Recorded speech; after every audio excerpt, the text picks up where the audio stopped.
Thank you very much. It's a great honor to be here. Incredible people, incredible country. I'm thrilled to be back with so many visionary innovators and titans of industry, the most brilliant in the world, actually. So many different locations, and they come from all over, but this is a very special country that I'm in, and the business leaders here at APEC are really fantastic. So many friends, and I want to thank our host at this important summit, President Lee of South Korea. He's a terrific person, and I'm going to be meeting with him this afternoon, and I look forward to that very much. The Republic of Korea is a cherished American friend and a close ally, and as we can see in this beautiful city, it's truly one of the most remarkable nations anywhere on earth. Here in this peninsula, the people of South Korea have forged a miracle of economic development like you rarely see, an industrial and technological powerhouse, and above all, a free society and enduring democracy and a thriving civilization, and I want to congratulate you. It's very few places like it. The entire world should be inspired by all that you have achieved, and they study you, and they do so much to understand what you've done, but most of them don't get it, and that's probably good for you. Keep it this way. Most of them don't get it. They want to get it, but it doesn't quite work out for them the same way it works out for you, so that's a great tribute to you. We have some very special people with us today, and I want to thank for the great job he's done, and also for being here, Secretary of State Marco Rubio. Marco, you're around here someplace. Where's Marco? Marco, thank you. Man who's doing a fantastic job, who understands the markets maybe better than anybody. Our Treasury Secretary Scott Bessent. Scott, thank you very much. And somebody that you're dealing with, who you made a very good deal with, because you have very good negotiators, but he's pretty good too. Howard Lutnick, Secretary of Commerce. Thank you, Howard. U.S. Trade Representative, Ambassador Jameson Greer, is a fantastic person. And your career's Minister of Trade, Industry, and Resources, Mr. Jung Kwan Kim, who's an incredible man, actually. My people say he's very tough, however. We wish we had somebody of a little bit lesser caliber, but they decided not to do that. And so many other distinguished guests are here, so I just want to thank you very much. It's an incredible room. It's a beautiful room, by the way. All those beautiful people up there, so high up. This place is packed. Thank you. Look at it, we're waving. Thank you very much. But as you know, APEC unites Pacific nations around our growing economies and promoting our shared interests, and today I come with exciting news from one of the largest Pacific nations. We'll call ourselves a Pacific nation, but one of the largest of them all, the United States of America. I'm pleased to report to you that this afternoon, after 4 years of weakness, disaster, really decline, America is back, and it's back stronger than ever before. We're doing numbers that nobody's ever seen before. We're the hottest country in the world, actually, and I say that with other countries represented, and they admit it. But I do say it very proudly. 1 year ago, our country was in very, very serious trouble. Some people thought our country was dead. Now we're literally the sort of an inspiration to a lot of other countries. We are indeed, I use the term hottest country, but we're the hottest country anywhere in the world by far. The United States is blessed with right now, the strongest economy, the strongest borders. This all happened over the last 9 months. The strongest military, the strongest friendships, and the strongest spirit of any nation on the face of the earth. This is a golden age in a short period of time. I knew we could do it. I didn't know we were going to do it this quickly. It's a little bit more than 9 months. So in less than 1 year, we've secured commitments for over $18 trillion of new investments. As an example, the previous administration, in 4 years, they did less than $1 trillion. I think much less, actually, and hurt our country very badly. Who would have known? But we're going to be 18, so I figure that we'll probably be at 20 or 21, maybe even $22 trillion of investments coming into our country by the end of the first year of my second term. And, we had a tremendously successful first term. We had the strongest economy in history for our country, strongest we ever had. But this is, I think, blowing it away. We have great policy. We have some very good things happening. The stock market, as you know, is set 45 all-time highs since in a period of, it's pretty good, in a period of 9 months, breaking new records week after week, including one just yesterday. We set the record GDP growth in the second quarter, and that's with all of the things that we're doing. When they are built in a year and 2 years, we're going to go through the roof. I mean, we're going to see numbers that I don't think have ever been seen before. But even during this period of a little bit of a period of transition, you could call it, because I think we're in an economic revolution in America. We went at 3.8%. We're up 3.8% GDP, triple and even quadruple the rate that a lot of people thought we'd be. They thought that during this period that we'd be at a much lower rate. Some people predicted 1.5, and we're going to be very close to 4. The next quarter, we're expected to be at about 4% growth. And after that, I mean, I can't even predict, because when all of these factories that are moving in, the car plants are moving in. Yesterday, I was with Mr. Toyota in Japan, and he's just announced he's going to spend, they are going to spend $10 billion, and they're going to build new car plants, and they're going to build them in numerous states, about 6 or 7 different states. And we're bringing our car industry back. We're bringing AI. We're leading everybody in AI. We're leading every nation in AI by a lot. In 9 months, we've lifted over 600,000 Americans off food stamps. Wages for workers are rising at the fastest pace in more than 60 years. And meanwhile, energy prices are down. Gasoline prices are down. Grocery prices are down. Mortgage rates are down, despite the fact that we have an incompetent head of the Fed. He's incompetent. I call him Jerome Too Late. He's always too late. Jerome Too Late Powell. But he's out of there in another couple of months. We'll be very happy about that. We'll appoint somebody that we all like, because we should have the lowest interest rates of any country, because without us, there are no other countries, really. I mean, the whole thing falls apart. You know, America always had the lowest interest rates, and now we don't do that. We're like number 28. It's ridiculous. And we're a much different country than we were 2 years ago or a year ago even. But you know what the crazy thing is? In the old days, I call the old days. I'm a little bit older. I'm looking at all these young, brilliant faces. I'm a slight, a couple of years older than you, just a couple of years. But, in the old days, when you announced good news, the stock market went up. You announced good news, the stock market would go up. Now, when you announce good news, the stock market goes down, because people say, oh, that's terrible. You're doing well, that's terrible. Interest rates will go up. So they think because of that, interest rates will go up because that. It's inverse of what it should be. We're going to go back to the way it used to be. When we announce good news, the stock markets are going to go up. And that's the way it should be. And we're going to really ride that very hard. And when we announce good news, we're not going to have a Fed that's going to raise interest rates because they're worried about inflation in 3 years from now or something. When we announce good news, we want the stock market to go up, not to go down. And the scourge of inflation we inherited. We inherited the worst inflation ever that we've ever had. I inherited from incompetent people, and now we're down to a very low rate of inflation, 2.7%, and it's going to be a little bit lower than that. It's almost a perfect number.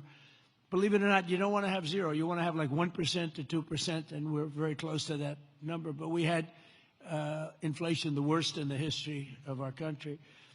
But factories are booming in the USA, and manufacturing productivity is rising 5 times faster than it was just 1 year ago. Think of that. Steel production is way up by 155,000 tons a week. Oil production is through the roof by 500,000 barrels a day.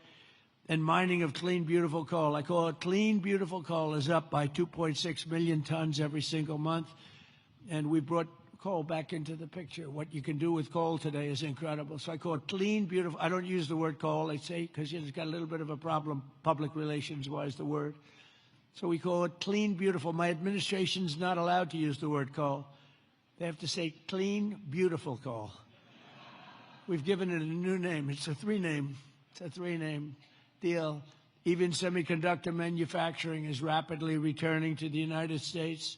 NVIDIA and TSMC have just produced the first state-of-the-art Blackwell chip that was 100% made in the USA. In fact, Jensen, who's an incredible guy, he might be here. I don't even know. Is Jensen here? I think he's around. Somebody said he's here.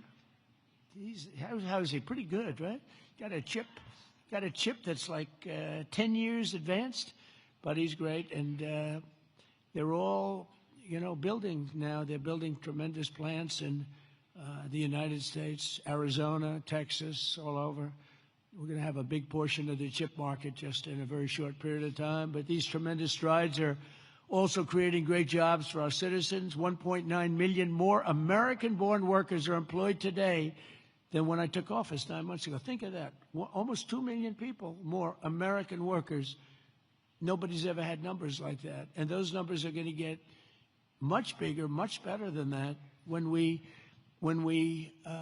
open these plants that are being built all over, the AI plants. I've never seen plants this big. I built shopping centers. I built a lot of things. But if you spend $250, $300 million, you can build a big shopping center. These people are spending $50 billion to build a building. And I say, what's your product? Information. I said, well, good luck. That's a lot of information you're going to have. But, they're the smartest people in the world. They're doing it, and they all think it's great. All I can do is make it easy for them. And what I've done, one of the things that I'm most proud of, because I thought of it like every, country, our electricity production, our energy production is not, it's not, nobody ever saw this kind of a revolution with the AI.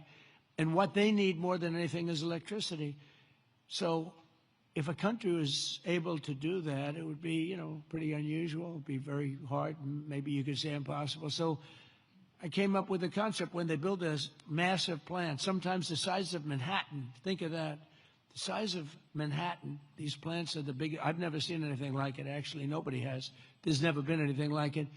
But I let them build their own electricity generating plants with it. So they're building their own electric. They're sort of becoming an electric producing company in addition to all of the other things that they produce, including information. And what they're able to do is start immediately. We're giving them very fast permits. We're no longer having them wait for 10 years, 12 years, 15 years prior to rejection. They'd go 15 years, and then they'd get a vote, a rejection. And by that time, their concepts were old and obsolete anyway. So, it's terrible. And we're getting it done rapidly, literally rapidly. And they're coming up with electric generating plants, the likes of which nobody has seen. The companies are standard companies that do electricity and create power companies. They've never seen anything like it, because we have a level of genius, a level of people that are designing things that nobody's ever seen before, that produces vast amounts of electricity for their plant. And if they have extra electricity, they sell it back into the grid. So they really, it's really been amazing. And it allows people to start building immediately, and they can't blame the government. They won't blame me because I didn't produce enough out of the grid that's 200 years old. So we have more people now working than at any time in the history of our country. And we've sort of just begun. It's hard to believe, actually, if you knew where we were 2 years ago. All of this is incredible news for Americans and for nations around the globe. And it is for South Korea, because we're partners. We're serious partners. We're wedded. And we have a very special relationship, a special bond. In fact, we're working with you on shipbuilding, where you're going to come in. We were the #1 in the world during World War II. We produced a ship a day. Can you believe it? Tankers and freighters and this, but a ship a day. And today we're not really building ships. And we're going to start, and we're going to have a very thriving shipbuilding industry. And we're working it with South Korea very much so. In fact, some of the people in this room, they bought the Philadelphia shipyard. I think it's going to be one of the most successful yards in the world, anywhere in the world. It's great. Known for incredible production years ago, and sort of through bad management or bad thinking by people that were prior to me. I mean, you have to blame the president. You can give the president credit or blame the president, but I blame the president. They allowed the shipbuilding industry to go away, essentially, in our country. We're going to bring it back very, very powerfully. When America thrives, our partners thrive, and our alliances thrive with all of the countries. The Indo-Pacific thrives, and that's good for all of us, and the entire world becomes safer and wealthy and greater than ever before. We get along with a lot of countries. We solved a lot of wars and a lot of problems, and that's all good for all of us. The extraordinary American turnaround that I've just described has been achieved not by just continuing business as usual back in Washington. If I didn't win the election, and we won it in a landslide, we won by tremendous numbers. I had a whole thing too big, you have to say, too big to rig. We didn't want any rigging. We had these great polls going in. I said, don't believe the polls. Pretend we're 1 point down. Always assume we're 1 point down. And everybody voted. We won in a landslide. We won all 7 swing states. You have to win the swing states. And we won all 7, which is something that rarely happens. But to win the popular vote by millions, we won everything you can win. The Electoral College by a tremendous amount. We won in counties. They have counties, thousands of counties. And we were 2,700 compared to 525 actually. So think of that. We were 2,750 compared to 525. And that's why the map shows all red. Red being Republican, not something else. Red being Republican. Only a few people understand that one. My administration has rejected the old model of incompetent government that punished success and rewarded failure and made building anything almost impossible. When you come into our country, and many of you are doing that, but when you come into America, you're going to get service like you've never seen before. Quick permits, and we want safety, we want great environmental, we want everything good, but it's going to go quickly. We're rewarding those who build and create and hire and invest in the USA, and we're making America the best place on earth to do business, and that's what it's become very quickly. We have some wonderful people. Lee Zeldin at Environmental, he's incredible. He gets the right result quickly, and he makes sure that people do the right thing. But we will have the best tax rates, the lowest energy costs. We have the lowest energy. We have tremendous amounts of energy, more than anybody else. We have the most oil and gas and coal, more than any other nation on earth. So that's a big advantage that we have over others. We have the lowest regulatory burden. In my first term, we cut more regulations than any other administration in history, and we're going to do about the same level right now or more if we can. The most advanced technology and the fairest trade deals anywhere in the world. And for decades before I took office, our country was run by legions of bureaucrats who were always looking for a reason to say no. Why? How can we say no? They wanted to say no. They thought that was their job, and it's really just the opposite. We work to say yes. So now we have a president in the White House who cuts through the red tape and excuses. We don't stand for excuses, and says yes to big ideas and bold initiatives and grand ambitions so that America can have great industries, great dreams, and to be the greatest nation on earth, which is where we are now, actually, in a very short period of time. We're rebuilding things that are incredible. We have the strongest military in the world. We have the best equipment. We have the best manufacturers of equipment. And South Korea is buying a lot of our weapons. We make the best. We have the planes and just about everything other than ships. And we'll be there very shortly with ships, too. But the only reason it's not ships, because, I don't know, for some reason they stopped doing that. I guess they went on to other businesses. But there are some basics in life, and one of the things you need is ships. I always say you need steel, you need aluminum, you need this. There are things you don't need. A lot of things that a country doesn't need them, but things you need steel. Got to have steel, and we're redoing our steel, and some of the people in this room are very involved in that. We're redoing our industry. We're starting to produce large amounts of steel, massive amounts of steel. We'll be right at the top in a very short period of time. The mills are opening again, and they're opening up big. And again, it's national security, and it's because of tariffs. We're reclaiming our heritage as a nation of builders and doers, and we're pioneers in a sense, but we're really doing it again, but we're doing it even better than we did the first time, which is the first couple of 100 years. And we're pursuing this vision with unrelenting drive and really unprecedented success. In July, I proudly sounded law. It was very important. I went into the archives. We looked at every possible thing you could look at, and I signed into law the largest tax cuts in American history.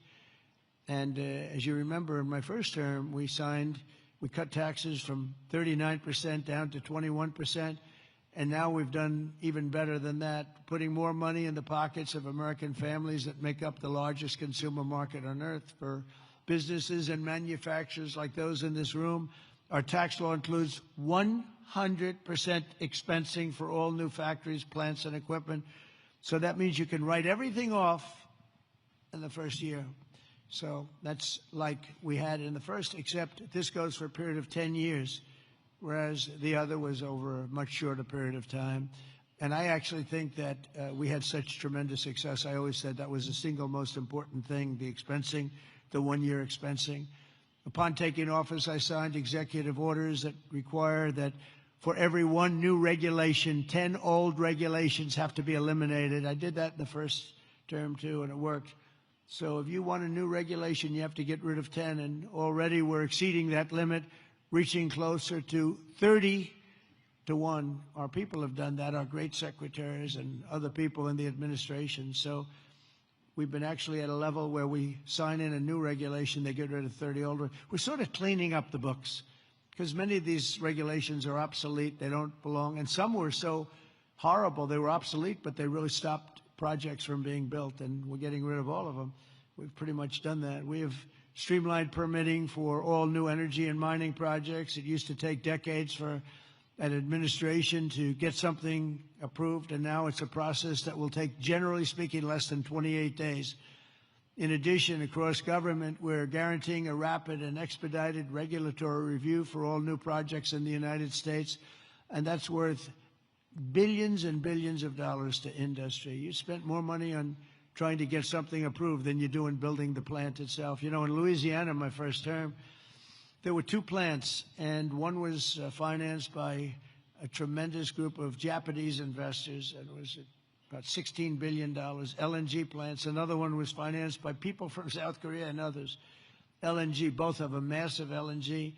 They were in the review process. One was 15 years, one was 16 or 17 years, and they were then told, forget it, we're not going to get it approved.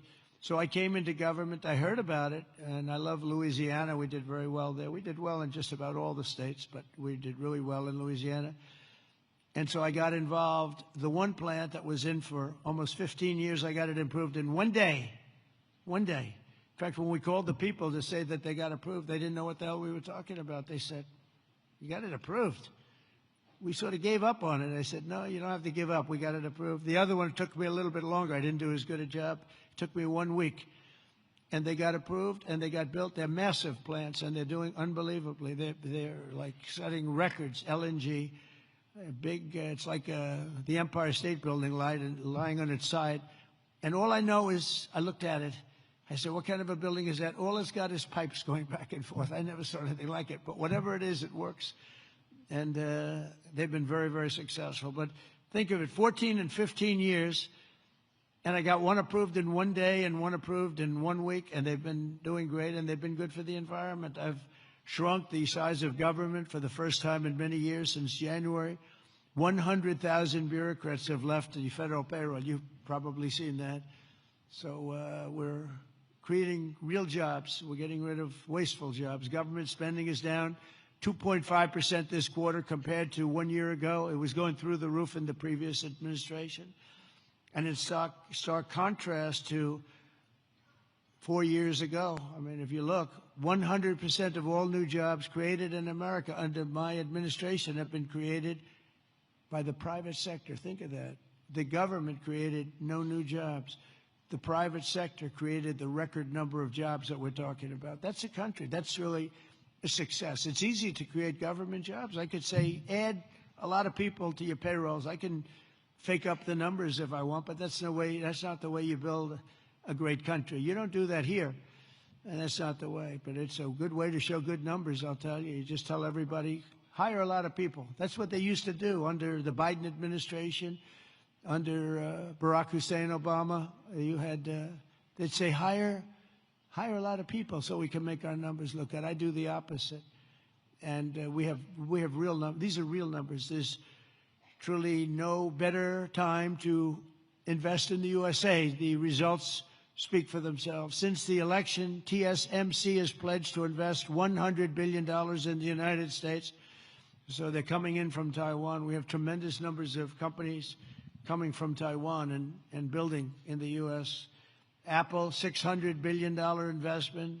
Hyundai, $26 billion. Micron, $200 billion. SoftBank, OpenAI, and Oracle, over $500 billion. Amazon, $35 billion. Pfizer, $70 billion. JERA, $200 billion. Google, $25 billion. NVIDIA, $500 billion. Genentech, $50 billion. Johnson & Johnson, $57. We're bringing back all of our pharmaceutical business. IBM, $150 billion. AstraZeneca, $50 billion, among many others, many others, too many to talk about. But one of the most significant factors in this remarkable surge of new investment has been my transformation of trade policy. 8 years ago, I came to this very summit. I was here. Does anybody remember? I don't know. I remember. Does anybody remember what I said? Yeah, there's a few hands up there. It must have been a great speech. 3 people.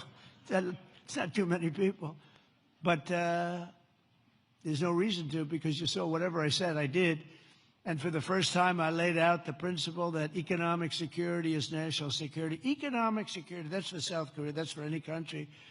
But economic security is, in fact, national security. I made the case that the global trading system was broken and in urgent need of reform, had to be fixed.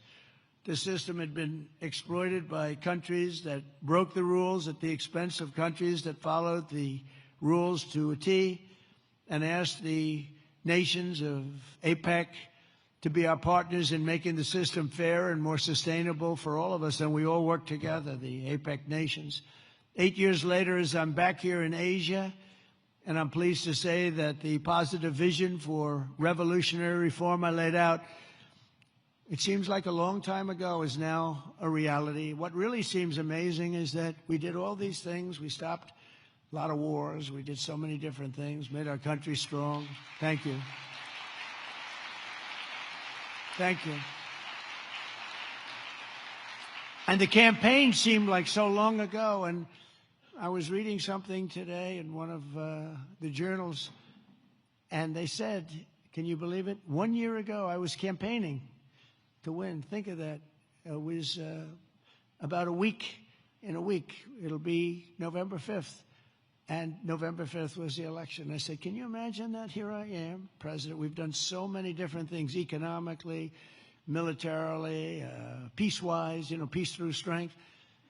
And yet, 1 year ago, it's not long ago, I was campaigning. We didn't win. We were campaigning, and then we had the election, and we had a great election. And the spirit in our country is like incredible if you compare that. We lost a lot of spirit in our country. Our country is depressed.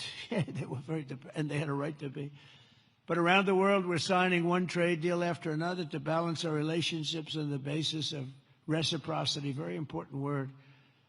On this trip alone, I've signed groundbreaking agreements with Malaysia, Cambodia, Japan.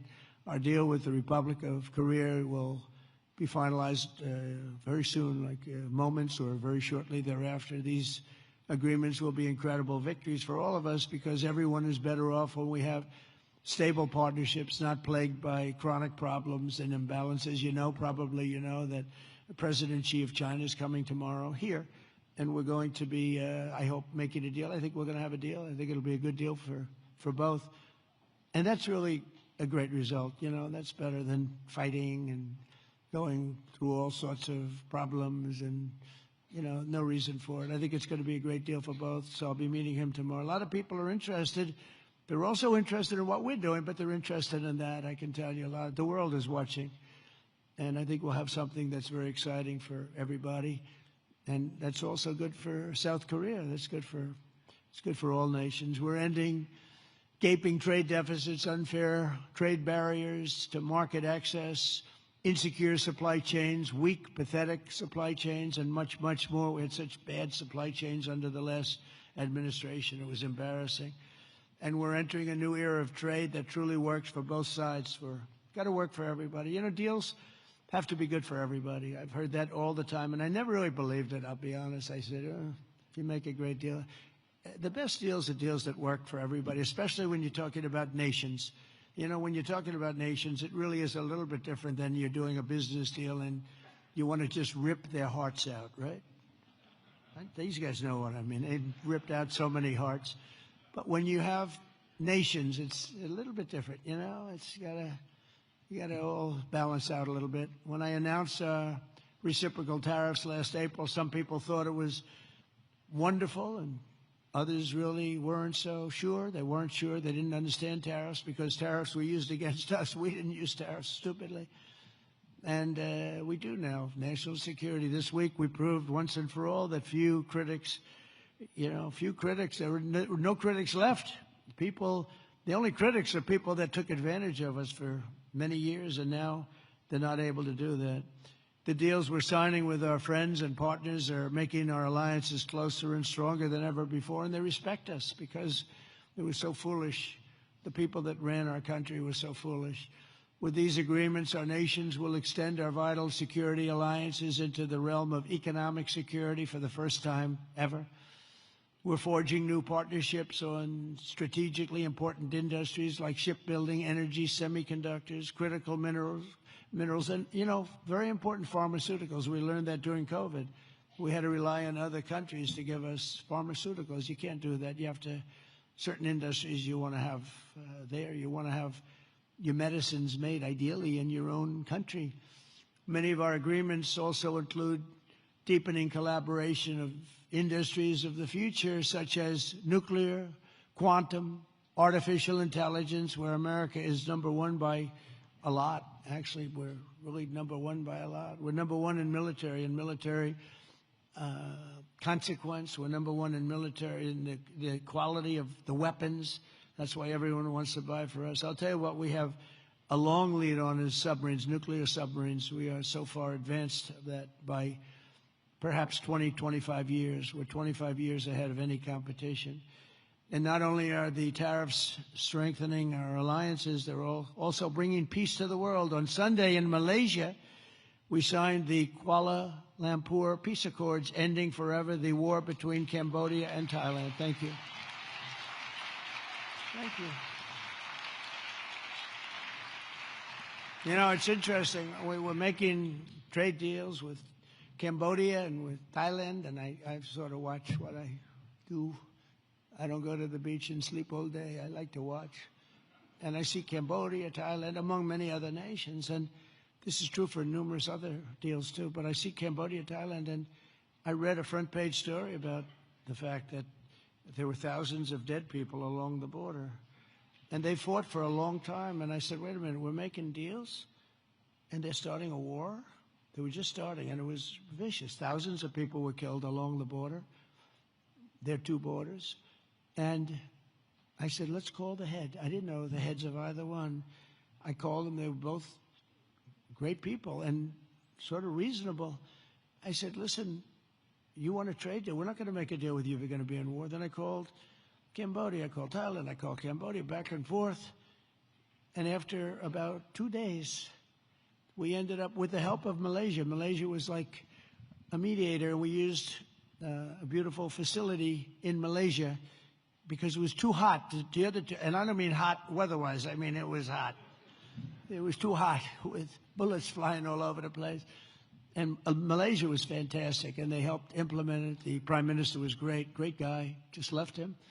And within 2 days, we signed a deal. And the two people came in. They were like best friends. It was a beautiful thing to see. We saved, probably millions of lives. They've had a tempestuous relationship I said, for how many years? 500 years. They said, that's a long time. That's a long time. But we think this is going to be, hopefully, I use the word everlasting. Same thing in the Middle East. We hope it's going to be everlasting peace. They've never had peace. They've 3,000 years, and we signed in the Middle East. But I've ended 8 wars in 8 months, and in many instances, trade has played a big part in getting those those wars end, and on top of it all, tariffs now projected to reduce our deficit by $4 trillion over the next 10 years, and I think actually much more than that. That's national security, because you can't have deficits and you can't have debt all over the place. And stops inflation and strengthening the dollar and ultimately balancing our federal budget, which I think we're going to do very quickly, only because of our policy of fair tariffs. And for any company that does not wish to pay the tariff, I say, you know, you could build your factory in America. If you build your factory in America, there are zero tariffs. But, you know, again, going back to the wars, it's so important. If you look at India and Pakistan, so I'm doing a trade deal with India, and I have great respect and love. As you know, for Prime Minister Modi, we have a great relationship. Likewise, the Prime Minister of Pakistan is a great guy, and the Field Marshal, they have a Field Marshal. You know why he's a Field Marshal? He's a great fighter. He really is. He's a great guy, too. And so I know them all. And I'm reading that 7 planes were shot down. They're going at it, and they're really starting to go. And it's a big thing. These are 2 nuclear nations, and they're really going at it. And I called Prime Minister Modi. I said, we can't make a trade deal with you. No, we must make a trade deal. I said, no, we can't. You're starting a war with Pakistan. We're not going to do it. And then I called Pakistan. I said, we're not going to do trade with you because you're fighting with India. And, you know, 2 nuclear nations. And they said, no, you should let us fight. They both said that. You know, they're warring. They're strong people, I'll tell you what. Prime Minister Modi is the nicest looking guy. He says, and he looks like you'd like to have your father, like, he's a killer. He's tough as hell. No, we will fight. I said, whoa, this is the same man that I know. But after a little while, and they're good people, and after literally 2 days, they called up and they said, we understand, and they stopped fighting. How is that? Isn't that amazing? Now, you think Biden would have done that? I don't think so. Most people wouldn't have thought of it, but, you know, they wouldn't have thought of it. No, but here we are, we're doing deals. So you add an extra sentence, and you say you have to stop shooting at each other. 7 planes were shot down. You have to stop the war. And they stopped the war. And if it weren't for the tariffs, I said I was going to put 250% tariffs on each country, which means that you'll never do business. In other words, there's nothing you can sell for 250%. That means that's a nice way of saying we don't want to do business with you. You don't have to say that, because that's a nasty, we don't want to do business. No. You say, we're going to put 250% tariffs if you don't stop the war. And they understood that, and within 48 hours, we had no war, no people killed. I mean, it's makes me feel so good. It's we saved millions and millions of lives with all of them. Azerbaijan. If you look at just take a look at that one. That was going on for, I think, 38 years, right? And President Putin called me. He said, "It's amazing. It's amazing. We couldn't get that war stopped. 38 years it went on, millions of people killed, and we got it done." And the 2 countries came in, and they were in the White House, and they started off here. And they got closer. After an hour, they were hugging each other in peace. It was amazing, actually. It was beautiful to see 2 very good countries, 2 very good leaders. One was there for 22 years, one was there for 7. And they both said, my entire political life, all I did was shoot people on the other side. And we got it closed up. And we did that 8 times. The only one I didn't do is Russia, Ukraine, but that'll get done too. That'll get done. I thought that was going to be an easy one because of my relationship with President Putin. He turned out to be a little different, but I think it'll get done. It's would have never started if I were president. That war would have never, ever started. So we've used trade to create peace in a lot of different locations. We also solved the war in Africa, Congo, Republic of Congo, and Rwanda. That was much smaller to do with trade, more to do with common sense. They were fighting for years. 10 million people were dead, and we got that one done too. So we did a lot of them. We did 8 in 8 months, and I think the other one's going to come along. I really think so. I thought that would have been one of the easier. Who would have thought we created peace in the Middle East but didn't get Russia and Ukraine? Because peace in the Middle East was undoable. They're looking, they're shaking their heads. It was undoable. We got it done. 3,000 years, okay? They never had peace. They never had anything like it. We have all countries signed up, and the level of spirit and everything, I think it's going to hold for a long time, hopefully forever. Hopefully that's an everlasting one, too. So in conclusion, at some point in your careers, every great business person and CEO in this room today has faced critics who said reform, innovation, and bold action would only lead to a total disaster, but none of us would be here if we had listened to the small minds with no vision. These are small minds with no vision. They had no understanding of success. They had no understanding of life and death.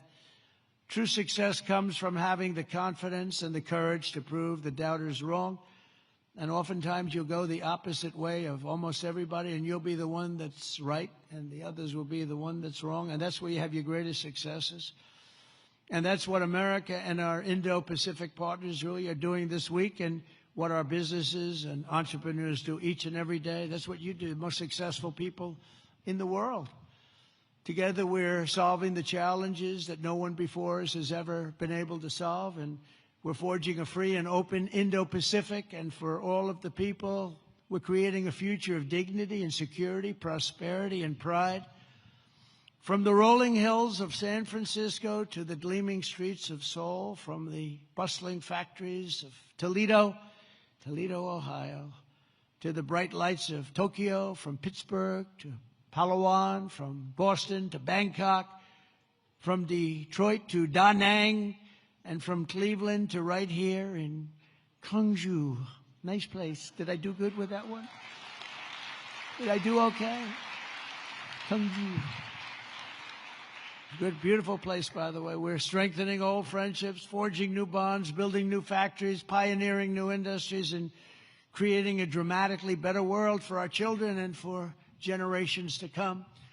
Together we will build a future of strong, independent nations on both sides of the vast ocean, joined by our common interests, united by common values, and reaching constantly toward a richer, safer, and more peaceful Pacific with fairness, persistence, and common sense. That's such an important two words.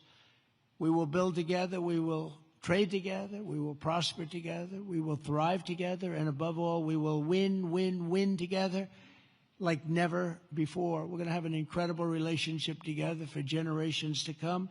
And I just want to thank everybody in the room. I know so many of you. You're incredible people. God bless you. God bless the nations of this great region, and God bless America. Thank you very much, everybody.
Thank you very much. It's a great honor to be here. Incredible people, incredible country. I'm thrilled to be back with so many visionary innovators and titans of industry, the most brilliant in the world, actually. So many different locations, and they come from all over, but this is a very special country that I'm in, and the business leaders here at APEC are really fantastic. So many friends, and I want to thank our host at this important summit, President Lee of South Korea. He's a terrific person, and I'm going to be meeting with him this afternoon, and I look forward to that very much. The Republic of Korea is a cherished American friend and a close ally. And as we can see in this beautiful city, it's truly one of the most remarkable nations anywhere on earth. Here in this peninsula, the people of South Korea have forged a miracle of economic development like you rarely see, an industrial and technological powerhouse, and above all, a free society and enduring democracy and a thriving civilization. And I want to congratulate you. It's very few places like it. The entire world should be inspired by all that you have achieved, and they study you, and they do so much to understand what you've done, but most of them don't get it, and that's probably good for you. Keep it this way. Most of them don't get it. They want to get it, but it doesn't quite work out for them the same way it works out for you, so that's a great tribute to you. We have some very special people with us today, and I want to thank for the great job he's done, and also for being here, Secretary of State Marco Rubio. Marco, you're around here someplace. Where's Marco? Marco, thank you. Man who's doing a fantastic job, who understands the markets maybe better than anybody. Our Treasury Secretary, Scott Bessent. Scott, thank you very much. And somebody that you're dealing with, who you made a very good deal with, because you have very good negotiators, but he's pretty good too. Howard Lutnick, Secretary of Commerce. Thank you, Howard. U.S. Trade Representative, Ambassador Jameson Greer, is a fantastic person. And your career's Minister of Trade, Industry, and Resources, Mr. Jung Kwon Kim, who's an incredible man, actually. My people say he's very tough, however. We wish we had somebody of a little bit lesser caliber, but they decided not to do that. And so many other distinguished guests are here, so I just want to thank you very much. It's an incredible room.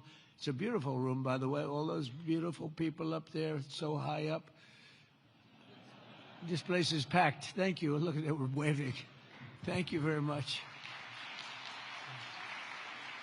But as you know, APEC unites Pacific nations around our growing economies and promoting our shared interests. And today I come with exciting news from one of the largest Pacific nations. We'll call ourselves a Pacific nation, but one of the largest of them all, the United States of America.